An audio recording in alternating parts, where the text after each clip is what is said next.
శుభోదయం పిల్లలు. ఈరోజు మనము నాలుగో పాఠాన్ని నేర్చుకోబోతున్నాము.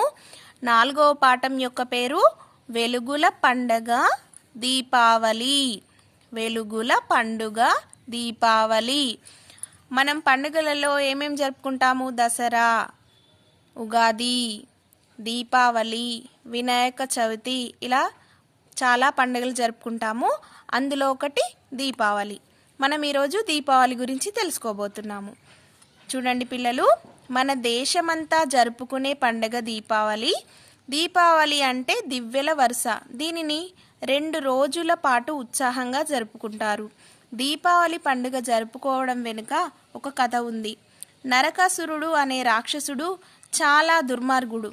తన జాతి వారిని తప్ప ఇతరులను హింసించేవాడు, మంచి వారిని పీడించేవాడు. శ్రీకృష్ణుడు నరకునికి తగిన గుణపాఠం చెప్పగల సమర్థుడు అని దేవతలు, మునులు ఆయనను ప్రార్థించారు.